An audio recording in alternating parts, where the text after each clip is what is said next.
Attention! The following video may contain fun, humor, profanity, personal opinions, political incorrectness, and so on. If you are under the age of 18 or are easily offended by something as simple as gendered words, then I suggest you turn this video off and watch something more suited to you. Something like Sesame Street. Don't say I didn't warn you. How dare you! G'day guys, welcome back to the channel, and this is part 4 of Project Team Associated No Prep.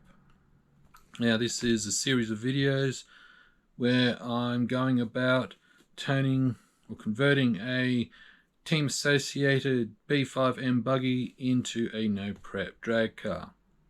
And well, by now I've pretty much accomplished that. However, what I'm doing now is progressing in slight modifications here and there, upgrade parts and so forth. So in this video I'm going to be installing another upgrade, and in the previous video I did mention I had something coming for this car. So what we're going to do is we're going to cut to the table and have a look. Alright, so here we have the no prep drag car. So in the last video I went about installing a gear differential, as in the previous the video before that where I did my very first runs. I had this ball differential in it and it could not cope with the power and grip, even though I'm only running a 7.5 turn motor. While it is still a fairly quick motor, it's not powerful to what a lot of the no prep guys are running in their cars at the moment. However, what I've got for this now is a slipper clutch system. Now granted, it is running the factory slipper clutch system that comes with the kit out of the box. However, this is something different. This is actually something pretty neat that Team Associated has come up with.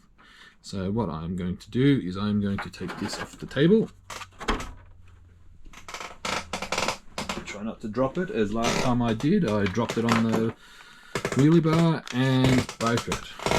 And you have to excuse the chair, it's very noisy. So here it is, guys. This is what I have got. It is the Factory Team Lockout slipper clutch. Now you're probably wondering, well, what's this got to do with it? Why not use a complete lockout system? At the moment I don't want to go out to a slipper eliminator system. I don't want to do that right now. However, this is actually something that caught my eye. So Team Associated have come up with this thing that's called the Lockout Slipper Clutch. Now, you're probably wondering how it works. Well, what I'll do is I will put that aside, and I'll put up a car here to give you a rough idea. It works similar to what I'm about to show you. Alright, so what we have here is a Kyosho Evolver, or Kyosho Evolver, however you wish to pronounce it. So obviously it is a nitro powered car. However, the clutch system in this works similar to this setup here. So here we have our engine. Now the blue part here, we have our flywheel. The little white parts you see there are clutch weights. Then in front of that you have a clutch plate and pad. And then here you have your clutch bell with the gears on it. Now inside on the crankshaft there is a clutch spring that's internal. You can't see it. So how it works is, as the engine revs, those white clutch weights move out, which then initially push the clutch plate and pad up against the clutch bell, which then engages it to drive and moves along. And I've got stuck on something. Okay, so yeah, so it drives along, and that's how it works. Now, and then when you let off, the spring that's inside pushes the clutch pad, plate, and weights back up against the flywheel and disengages. So I'll just move that out of the way without knocking over my airplanes. So this works in the similar principle. It is essentially a slipper clutch, but it works in the same way as that clutch system that I just showed you. So how it works, again, the same way. As you can see, these little blue things here, these are weights, and there is a system that they pivot on with like a spring, or probably like a rubber band. So as it revs, or as the clutch, as the spur gear spins, those weights move and force the clutch pads and plates to compress harder together and lock. So with that explanation, what I'm going to do, I'm not going to do a time lapse. However, what I am going to do is disassemble everything and install this system, and then I will give you guys a look. Now, before I actually get started, I'm just about to start disassembling everything. However, just before I take everything apart, this is the standard slipper clutch system here. So you got your spur, there's a plate behind and a pad. Then here this is a plastic, I don't know what you call it, a plastic housing that sits on the spur. Then you've got a pad, a plate, another pad, and a plate again. And then you've got your spring and your lock nut, which then you turn in to tighten it, to give it more pressure, and loosen it to give it less so it would slip more. So this is the standard slipper clutch system. So now what I'm going to do is I'm going to install this new system, and we'll be back.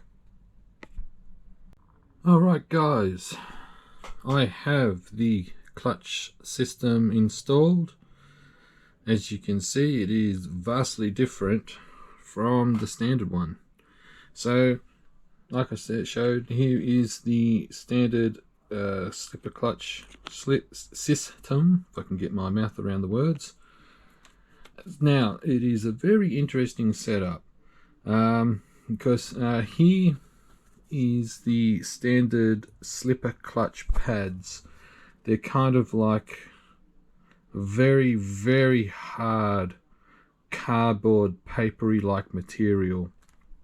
And same with the ones in here, because this is a little bit different to these ones.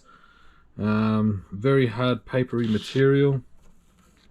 However, if you can see the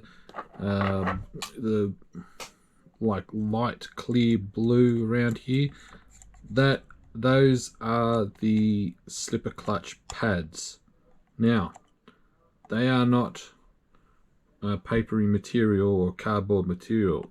They are made of fiberglass, and the fiberglass is actually cross drilled as well.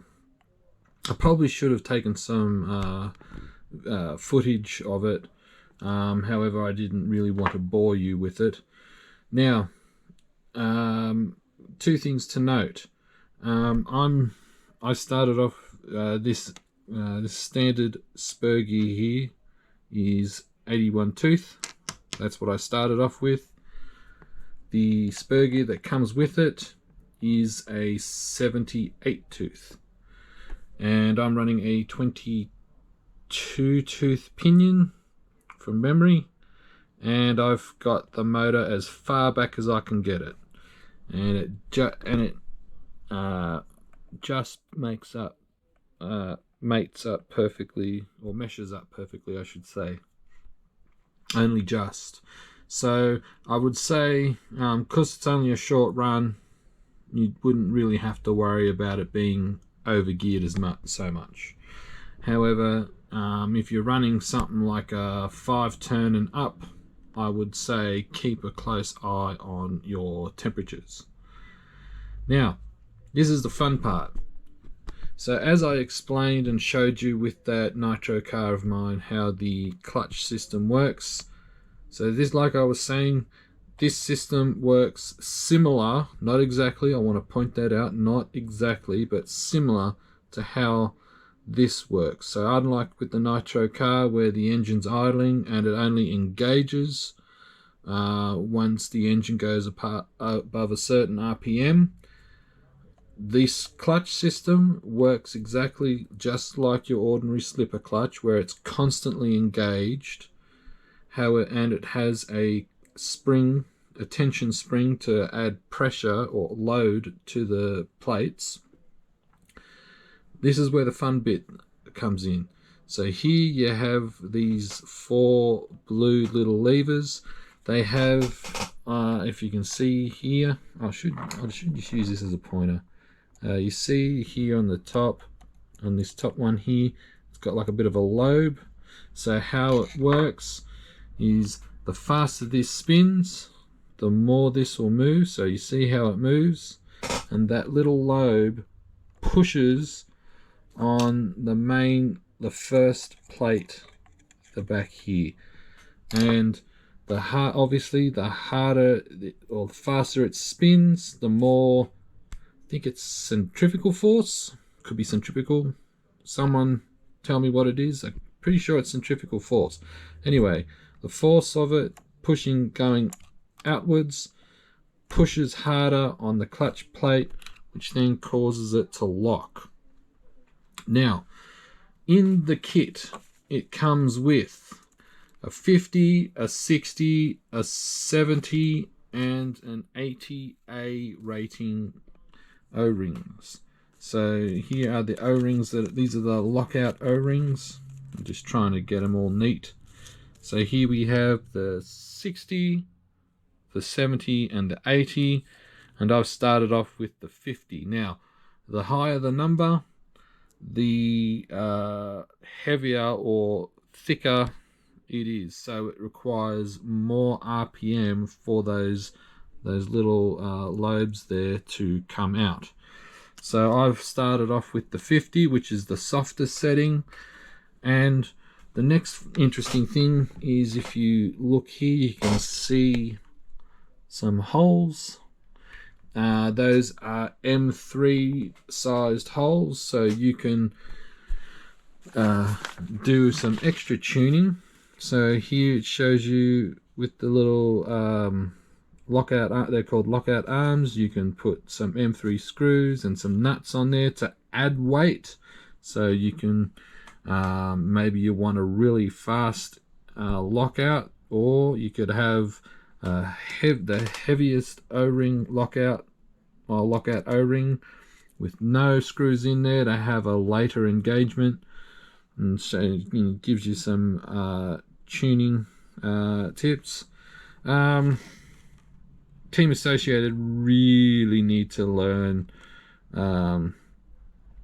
adjust the shading and the I guess you could call it contrast in their printing. Yeah, it doesn't for lack of well, I had to pretty much guess how the parts went on, and I also had to look at a few pictures on the internet. So what we're going to do now, guys, is, as always with the magic of video editing, I'm going to charge a battery up and we're going to go test this thing out. Alright guys, finally got a chance to give this a run. It's been a couple of days since that last clip. So what we're going to do is going to give it a quick run as is. Then we might do a little bit of tuning, do a couple of runs and see how we go.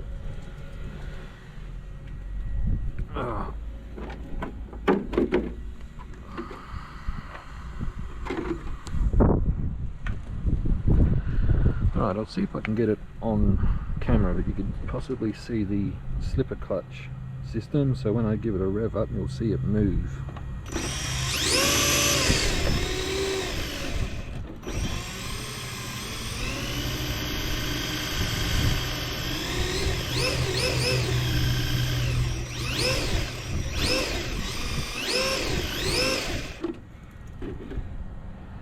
Alright, that might seem like a decent enough burnout.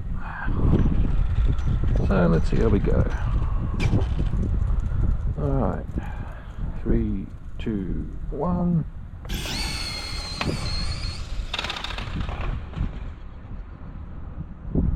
Definitely a bit of wheel spin there. Oh, caught a leaf.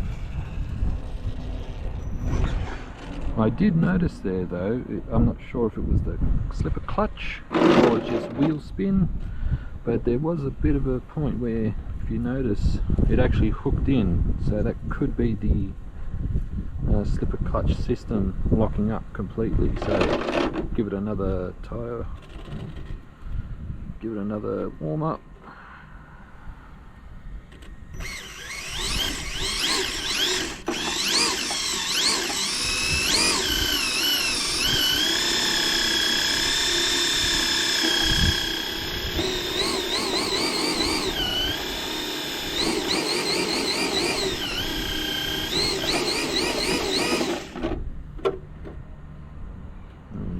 Sticky. Alright, let's try it again. 3, 2, 1.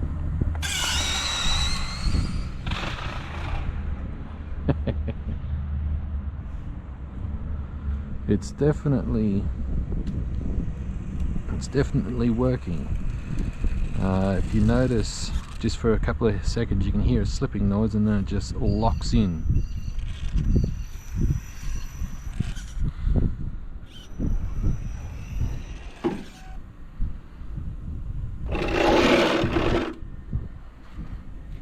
Now what are the tyres like?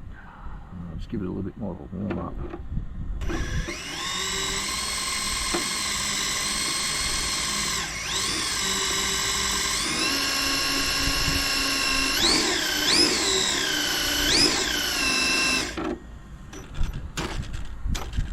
Alright, another go.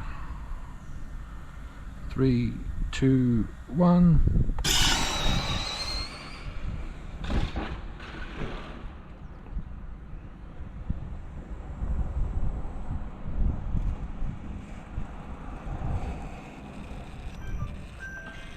Interesting. Alright, what I'm going to do now is I'm going to put a heavier rubber band on, and we'll see what that does. Alright guys, what I've done, I hope you can hear me over this wind. I've taken the softest O-ring off, and which is a 50. I've gone to skip the 60 and I've gone to a 70. So let's give this a go.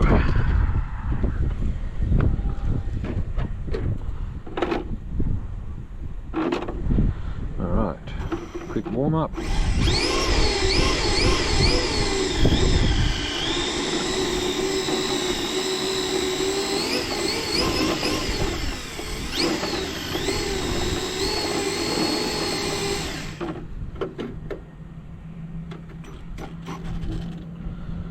Alright, let's see, 3, 2, 1.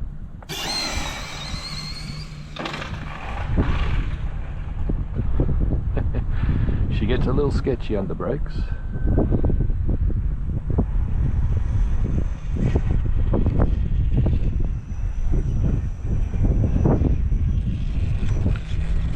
At the moment I haven't bought a lot of tools. Well, I've only bought a 2mm wrench to put weights on. but at the moment I'm just going to leave it as is. We're going to do another pass. We're going to make sure the tyres are nice and heated.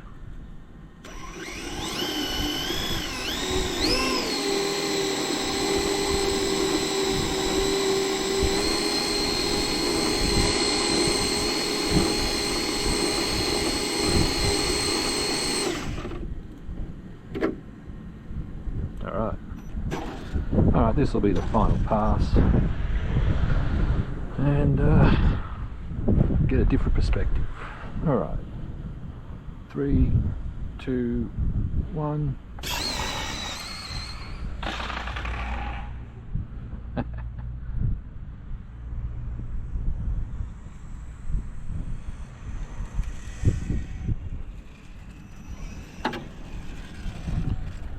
Well guys, I hope you enjoyed that. Definitely noticed a difference in launch.